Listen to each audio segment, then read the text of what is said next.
Way up in the hills of Meghalaya, India, there's this incredible tradition. It puts women right at the center of the family line. But, and this is a big but, what happens when that very tradition, the one that's supposed to empower them, actually threatens to take away their most basic rights? Well, that's what we're diving into today. It's Meghalaya's matrilineal paradox, this real clash between ancient customs and the modern constitution. I mean, think about it. A society that traces its entire lineage through women. On the surface, that sounds amazing, right? Almost like a feminist utopia. But what if the system that's supposed to lift women up actually ends up trapping them? That's the real question here. That's the puzzle at the heart of this whole thing. So yeah, this is what we're calling the matrilineal paradox. Let's really dig in and see how a tradition that looks like it puts women first can, in the real world, become a system that leaves them with, well, with nothing. Okay, so how does this actually work on the ground? Well, in Meghalaya's Khasi tribe, pretty much everything, lineage, property, it all passes through the female line. Specifically, it's the youngest daughter, they call her the kakadu, who inherits the family home. But here's the catch, and it's a huge one. She's seen as a custodian, not an owner. And believe me, that one little word changes everything. And this is where that beautiful idea just falls apart. On one hand, you've got this promise, right? The woman is the heir. She's at the center of it all. But then you have the reality, and it's grim.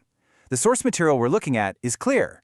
This daughter, the heir, often has zero actual control over the property. And it gets worse. If she gets divorced, or if her husband dies, she can literally be kicked out of her own home. Just gone, left with absolutely nothing. So, you can see where this is going. This brings us right to the main event, the core conflict.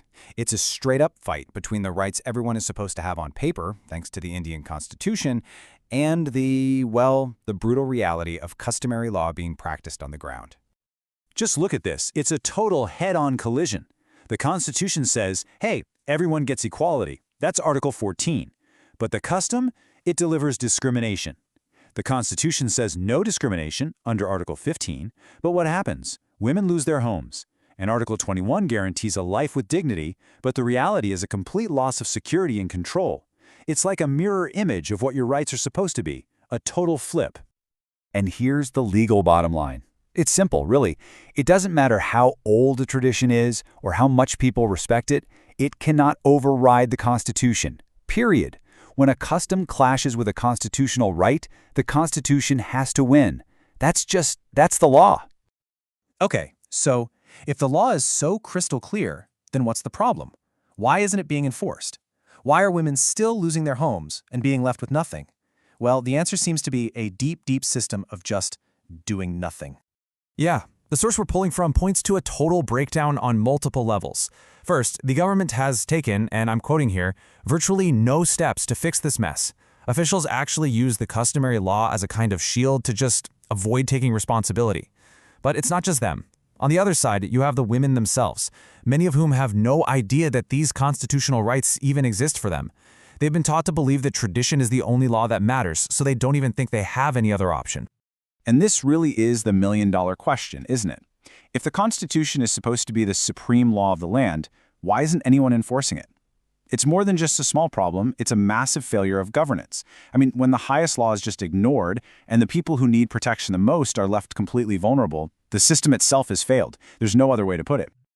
But look, it's not all bad news. This isn't some hopeless situation with no way out. The source we're examining doesn't just point out all the problems, it actually lays out a really clear roadmap for how to fix this. So let's talk about the path forward. Okay, so the solution is basically a four-pronged attack. Step 1, form a special commission, a reconciliation commission, to finally get these customary laws in line with the Constitution. Step 2, put some real money behind the legal aid groups, the NGOs that are already on the ground, on the front lines trying to help these women. Step 3, launch huge awareness campaigns. We got to make sure every citizen knows what their rights are. And finally, Step 4, create legal awareness cells right there in the villages so women have a place to go to get help filing a case and actually seeking justice. When you boil it all down, the key to solving this whole paradox comes down to two things: awareness and access. First, women have to know about the rights they have. They need to understand the power they hold. And second, they need a real, safe way to actually use those rights, a clear path to justice. That's it.